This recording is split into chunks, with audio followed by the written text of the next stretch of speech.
and it's only 99 cents. Just a thing for a big appetite. The Double Bronco Burger from Burger Ranch. Double meat. At just $89.99 and $100 per month. And this '89 Nissan pickup, just $59.99 and $124 per month. Here's an '89 Ford F-150 4x4 Super Cab for $500 down and $150 per month.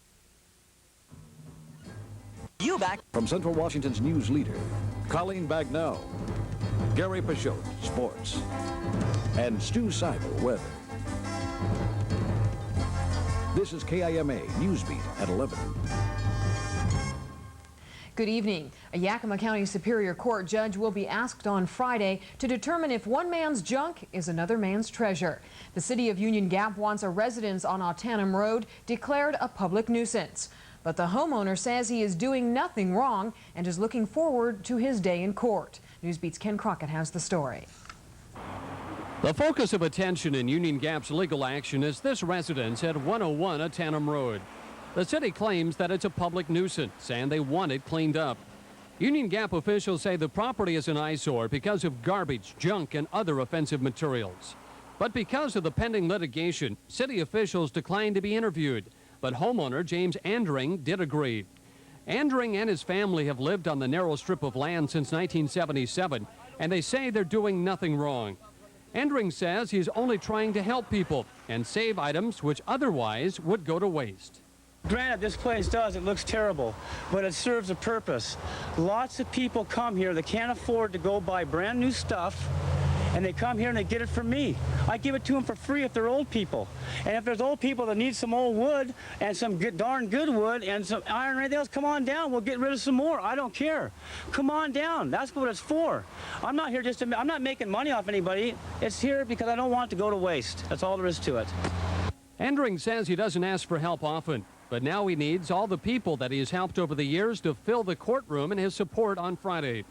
Andring plans to represent himself in the case and says presenting a defense has been made difficult because many items are missing in the legal papers which were served on him.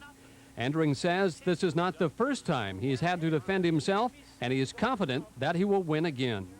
This is Ken Crockett reporting for NewsBeat. A few of the races in the primary election are requiring recounts. County workers today counted 37 more absentee and questionable ballots, which resulted in some very close races. For City Council, John Klingel and Larry Matthews are now only 6 votes apart. The winner will run against Lee Skip Seaman in the general election. There is a tie in the race for the Natchez school director's post between Nita Reinmuth and Sue Olson.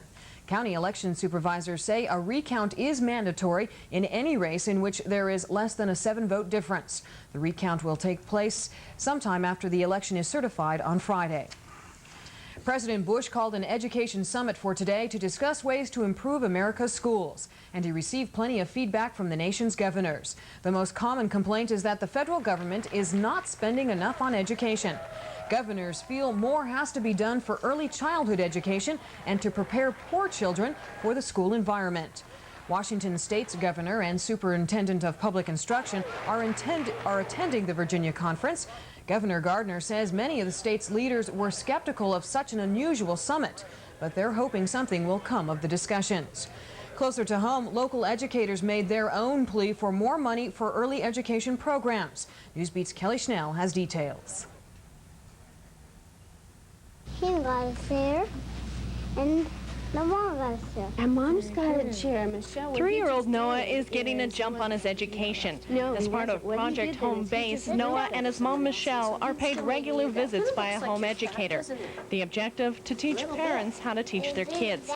Project Home Base was just one of the programs described to members of the Senate Education Committee in Yakima today on a fact-finding tour.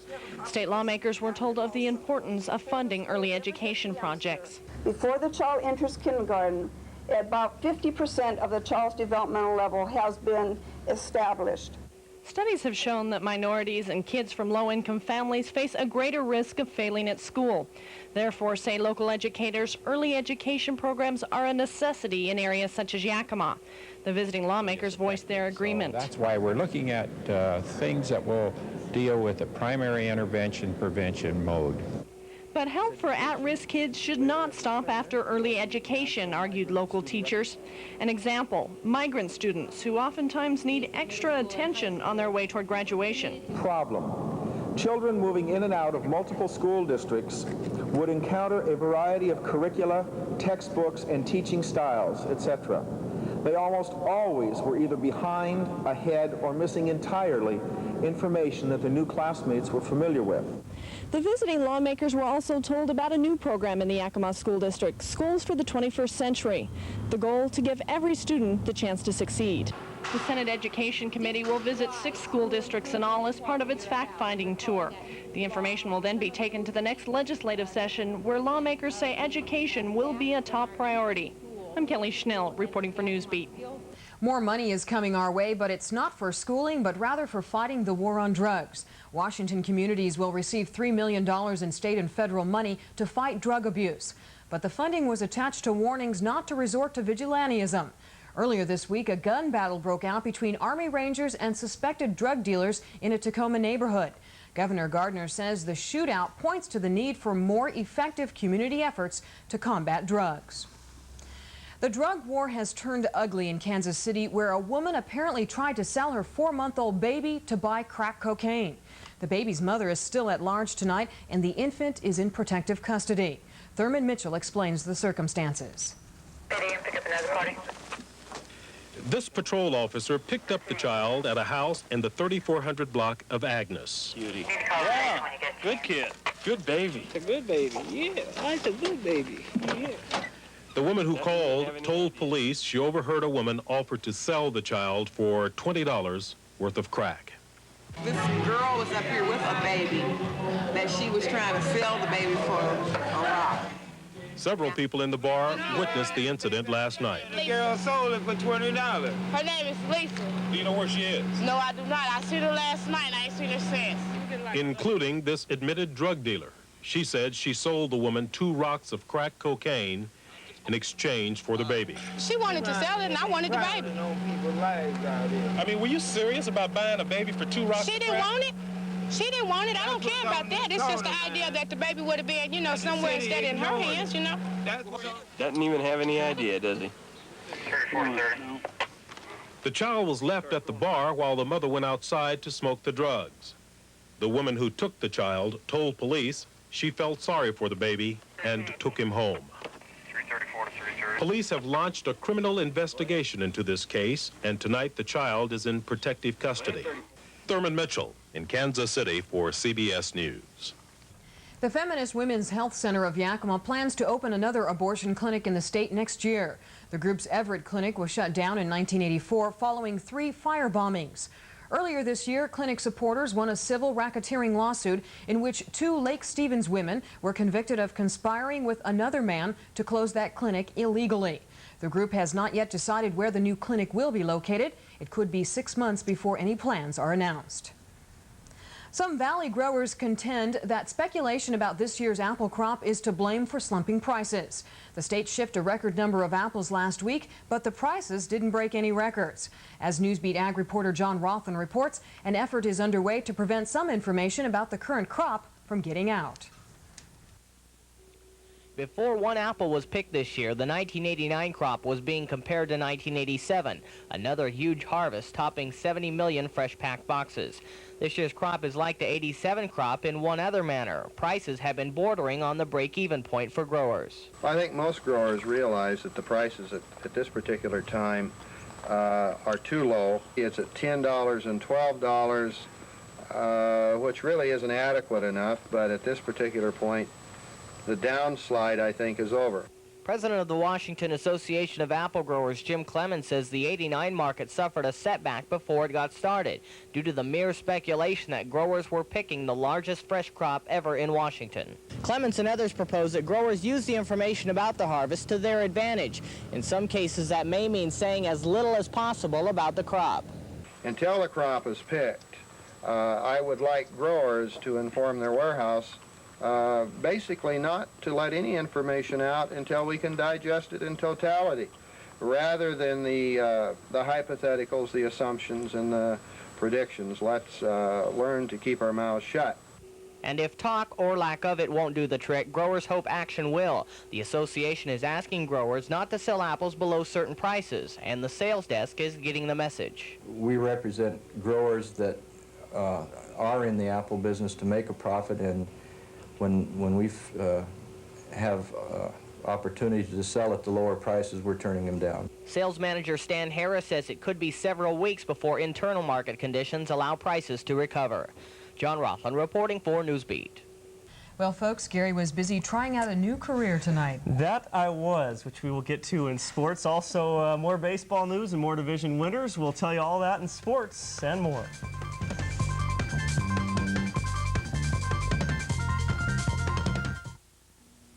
Make the move to your Lincoln Mercury dealer's official factory clearance with 2.9 annual percentage rate financing or up to $1,500 cash back on Cougar LS or Mercury Tracer, $1,000 cash back on Mercury Seibel and Topaz, or get $1,000 cash back only on Mercury Grand Marquis.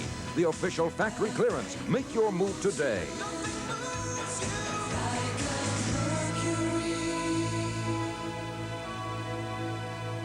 See your Lincoln Mercury dealer. It seems like banks are always offering incentives to get you to do business with them. The only problem is that most are things you just don't want, or you already have. But when you open a First Interstate checking account with other qualifying services, we'll give you something special.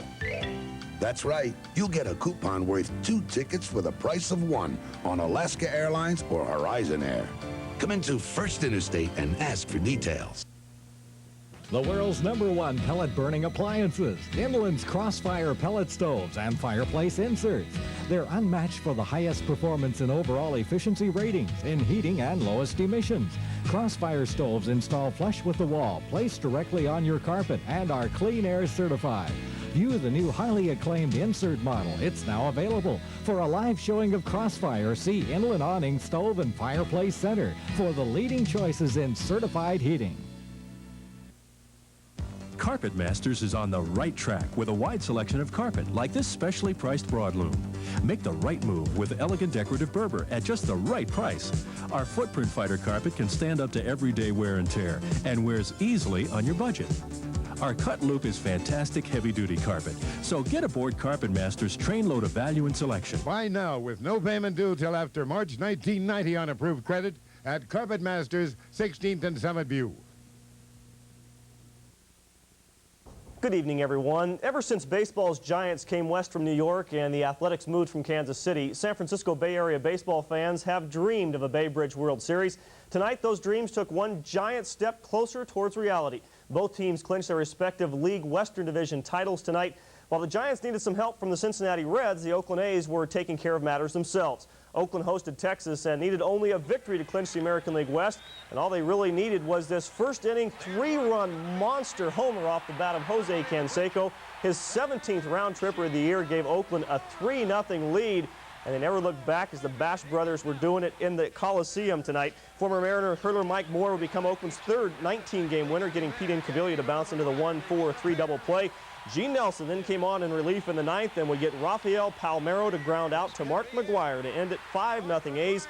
Oakland wins their second straight Western Division crown, and the A's will now host Toronto or Baltimore in Game 1 of the American League Championship Series next Tuesday night. Around the rest of the American League, the Mariners fall tonight to Cleveland. Randy Johnson suffering the loss as the Tribe comes away with a victory. Kansas City wins down in Anaheim.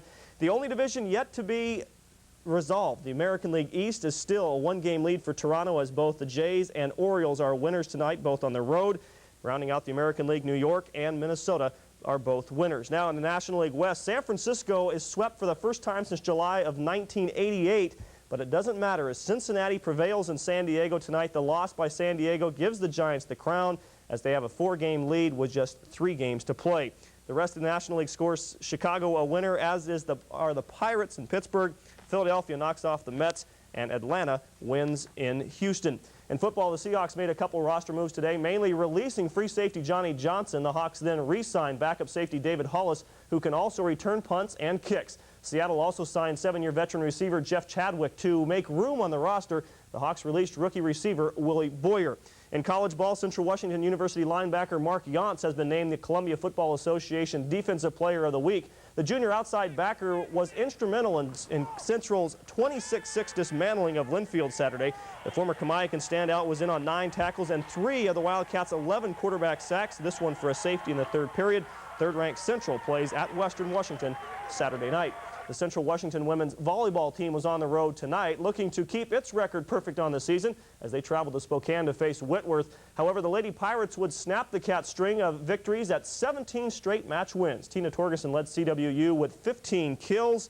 Central falls to 17-1, and despite their first defeat, the Cats remain atop the district standings. One NBA trade to mention tonight, the Golden State Warriors, the team that recently acquired Alton Lister from the Sonics, has sent center Ralph Sampson to the Sacramento Kings in exchange for veteran forward center Jim Peterson. Well, Friday nights around here this time of year are generally reserved for high school football, but this week folks here in Yakima will have a chance to see racing like you've never seen before.